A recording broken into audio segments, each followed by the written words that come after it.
Hello and welcome back to this second part of this tutorial. Again, my name is Derek Shaw. One of the things that I would like to do whilst I have the opportunity to do so is to revert back to the resources page on my presentation and obtain the bitmessage address, copy it to the clipboard so that I can refer to it later. I shan't close the thing down, but right, so let's go and start py bitmessage. Now I've installed py bitmessage on the root of my home folder.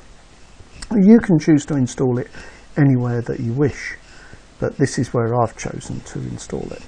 So if we now go into py bitmessage, you'll see three folders: Debian, Desktop and Source. I click on Source and I go down to this one which says bitmessage.py. So I'm going to choose to run that, so I'll select Open and then I'll select Run.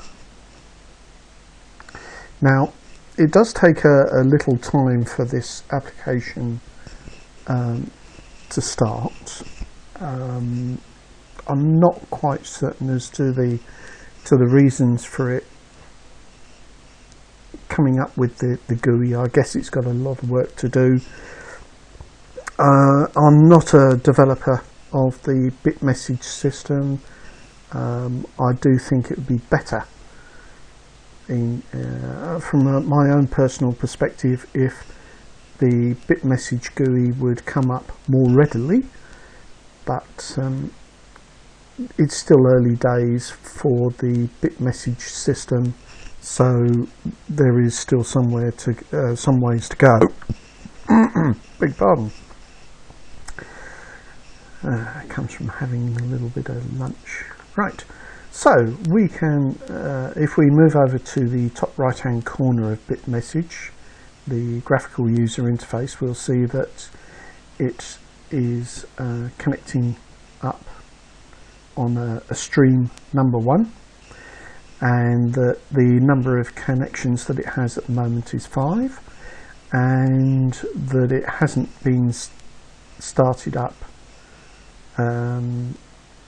the 27th of May. It's about now actually, so this is so that gives you a time that the bitmessage system has been up. You got the number of peer-to-peer, person-to-person messages.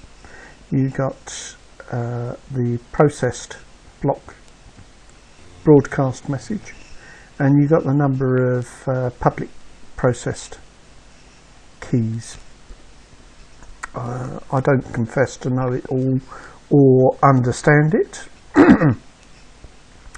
but what I can tell you is that down in the bottom right hand corner we have a yellow light. Now a yellow light in this instance means to say that we are using it in client mode, that we can send and receive messages on this client system. A red would indicate that it has, for whatever reason, failed to connect to the internet, failed to connect to the remaining network and the peer-to-peer network that it utilizes. A green indicator light would indicate that it is attached and acting in addition as a client, but in addition as a server as well. So a green light would indicate that it's operating in both server and client mode. Now if we go back to the top and select the blacklist tab, you can see that we have both whitelist and blacklist. We can assign any label and any address, provided that it's a valid address. So if I was to propose to put in the one that I've just put in, for example, and we can see that immediately that is a valid address.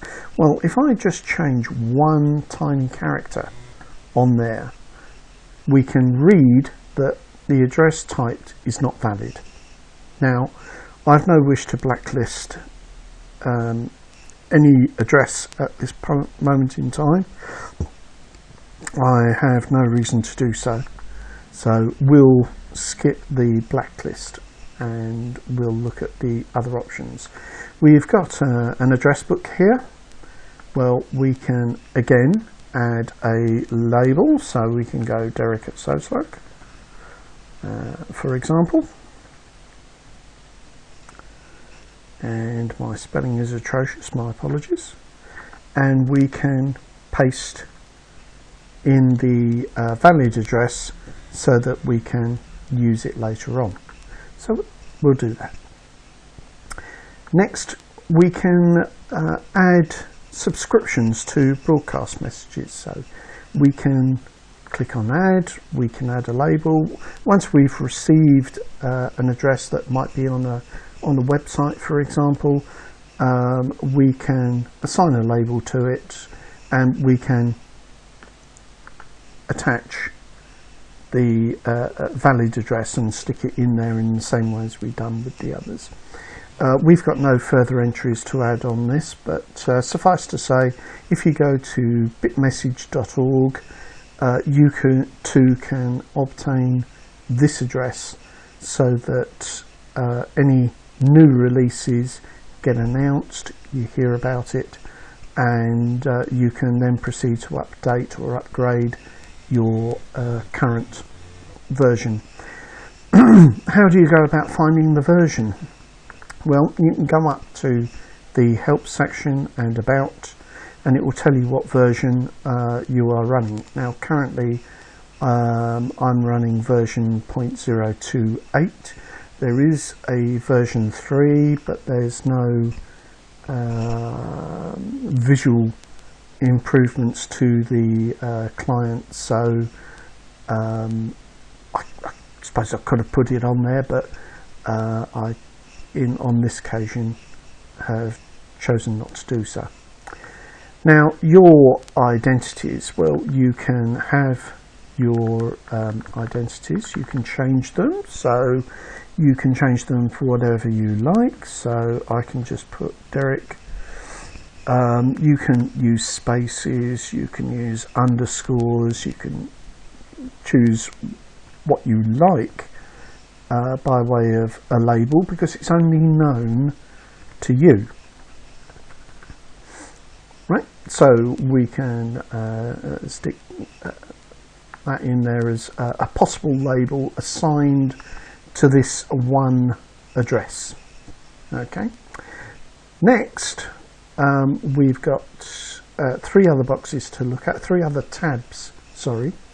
We've got inbox, where we can receive a bit message, and as you can see, I have received a bit message to say that a version 3 is available, and one of the reasons why I'm running 2.8 to show you that does indeed work. If I wish to send a message, I can choose to send to one specific person, or I can broadcast to a subscribed channel address and do it that way. Any messages that I send from this client are listed here, and the contents in here. So let's choose to send a message. First of all, we need to select a bit message address. Now this is where the labels come important, because as you can see, each one of these is identified as an unused address. It means that it's been propagated. I will talk to you about that a little bit later before signing off, but say for example we choose to use the first bit message label. You'll see that this is the address, this is the address that it will be known by, this will be the address that it gets sent by. So if we go back to my identities, you'll see that the first part, the prefix, is identified by BM, and the second part, the bit right down at the end, is THLY. So if we look at our send, we got the BM at the beginning, which all bit messages will be identified by, and then you have the THLY, so that is indeed the label assigned to that address. So next thing we want to do is we want to load a to address in here. Now I have previously pasted it, so I could do that, but I have also put it on my address book. So I can go to the address book, I can select that, and I can do send message to this address, in which case it will take me back, or I can choose to copy it and then paste it into this field in exactly the same way as I had shown before. So this is a new test, or a new test. Sorry, this is a new test message. Quite simple, quite straightforward. We can have a look in the settings if you like, but there are nowhere really to set up connections to any server, because quite simply this application doesn't require it. So if I click on the send button now, what we've got is that it is processing, it's doing the proof of work necessary to send this message. Again, it shows you the content of this message, and as you can see, it's taking quite a long time just to send a relatively short message. This message will then change. I have already in advance set up the client server to which this address corresponds to, and although I can't show you that it's received this message, I should at least be able to show you that this message will respond after it has done the necessary work to validate the message. It will do a proof of work, and then it will send the message on, and it will tell you that it is sending it. So there we go, we got message sent, waiting an acknowledgement. It was sent on Monday the 27th of May 2013, and the acknowledgement has just been received. And looking over at my client's PY bitmessage on a second machine which I have running, I can confirm that I have in actual fact received the message, and all without any attachments to any third-party servers or protocols. Everything, one of the beautiful things about this particular system is that it's all built in. Everything necessary you need is already in the application. It's very quick, or reasonably quick rather, and it just goes ahead and does it. It doesn't need to know anything about its environment. It already encrypts the message. Only the person to whom you have received a valid bitmessage address can see it. Anybody else can't.